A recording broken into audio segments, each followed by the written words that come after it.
Pre-Ice Age tools dating back 16 to 18,000 years have been found in Texas at the Gault site near Austin. Archaeology in America is a very interesting subject. There are not enough digs, and there are pre-Ice Age civilization artifacts in every single state. Tools dating back 16,000 years found in Texas. We're beginning to understand that the first peoples in the New World were just like us.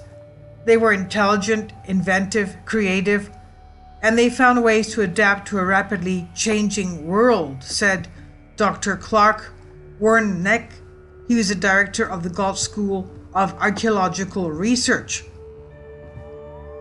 Archaeologists in Austin found what may be some of the oldest tools found in the American West so far. Tools date back to over 16,700 years. That makes them much older than the artifacts they had previously thought to be the oldest known stone tools in the area. The site is home to 90 tools, some human teeth, and over 160,000 stone flakes, debris from the tool manufacturing. That's the process called knapping, K-N-A-P-P-I-N-G, knapping. Up to now, the archaeologists believe the prehistoric Paleo-Indian culture named Clovis, after the site where their distinct stone tools were originally found in Clovis, New Mexico. They believe this prehistoric culture to be the oldest distinct culture in North American continent. It was from this Clovis culture that most of the Native American cultures were believed to have their roots. The Clovis culture developed a very distinct style of tool point known to the archaeologists today as a Clovis point. This Clovis point is found in tools all across North America, from California to Iowa.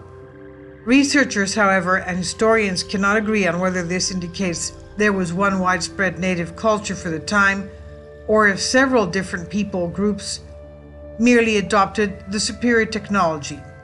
Well, okay, something pointy would be, of course, logical to enter into the flesh of their animal that they were hunting, as opposed to something dull. Archaeologists were working on a site known as the Gault site in Texas when they discovered these older tools.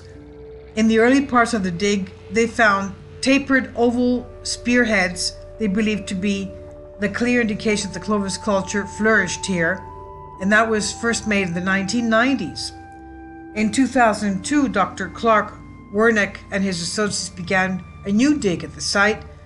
They came for Clovis, and what they found was something much more significant. They spent years digging test pits all around the site, but they came up empty-handed. Quote, in Area 12, you have the pavement, lithics, and bone, and not much else, said Dr. Clark Wernick. So that means that they had to move to a new part of the area. They went to a site, Area 15. At first, they found what they were looking for, Clovis-style tools, and when they dug deeper, they found something new, including human teeth. They found over 90 stone tools and 160,000 stone flakes, lithics that could be dated. They date pre-Clovis, and they didn't look anything like Clovis tools. They had different shapes and different flaking patterns. They were not made with Clovis technology. And even though these tools were found beneath the Clovis tools, they were clearly not Clovis tools, and that didn't mean they were older. To make sure, the researchers sent them off for lab dating, and the results were really astonishing.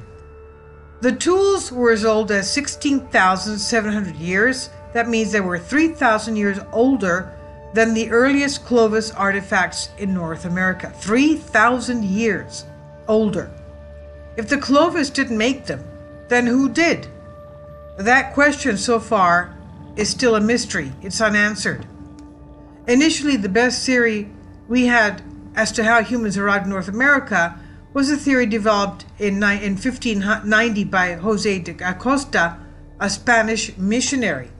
He said the people probably walked here across the land bridge between Alaska and Russia. That theory held water as long as the Clovis were the oldest known culture. but now they're not. 15,000 years ago, that land bridge was blocked by glaciers during the Ice Age. These would have been impossible to cross. The earliest people in North America then must have traveled to North America by boat. Werneck and his colleagues will continue to excavate the site in Texas in an attempt to learn more about this pre-Clovis culture. Their find has colossal implications for the archaeological community in North America. That means that some textbooks will have to be rewritten. Dr. Clark Werneck said, "The most important takeaway is that people were in the New World much earlier than we used to believe. We were all taught humans first arrived in North America 13,500 years ago, and it appears that people arrived 15,000 to 20,000 years ago." So this Clovis area, at least 16 to 20,000 years old, makes it one of the few growing number of archaeological sites in the States which are compelling evidence found for human occupation dating to before the Clovis culture.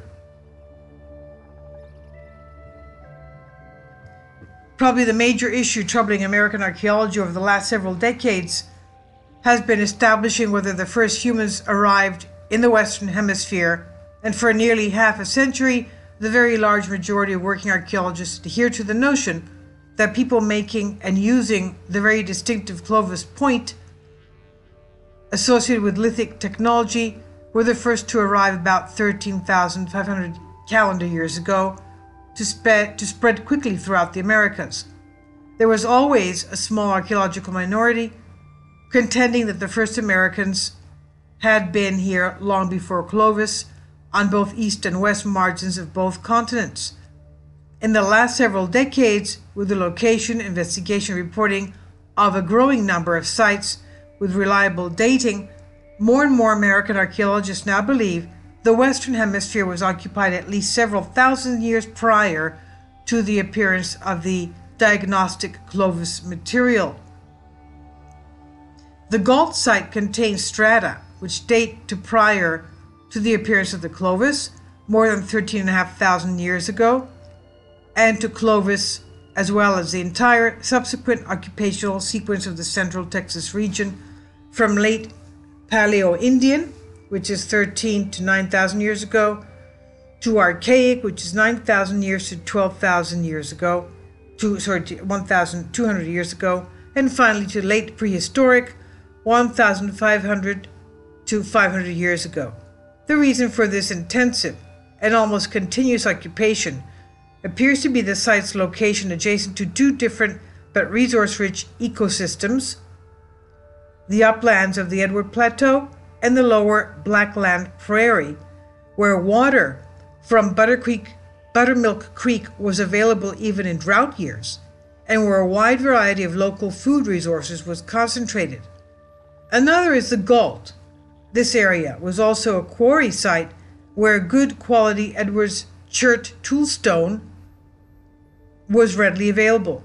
Weathering out of the banks of both modern and ancient watercourses, chert from the Edward Plateau has been identified as being used for tool making as far away as the Lindermeyer site in Colorado. Additionally, the Clovis presence at the Gault site occurs in unprecedented abundance.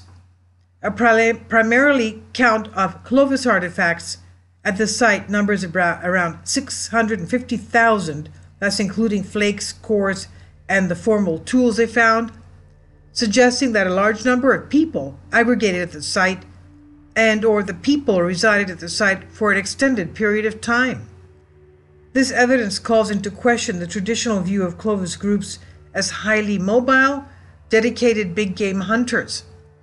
Additionally, faunal material from the Gault site includes an array of large, medium-sized, and small game such as mammoth, bison, horse, deer, rabbit, birds, and turtles, suggesting a generalized diet. The national significance of the Gault site was recognized in 2018 by its official listing in the National Register of Historic Places. And the site is also registered as a Texas State and Antiquities Landmark. I'll leave links below for you for this.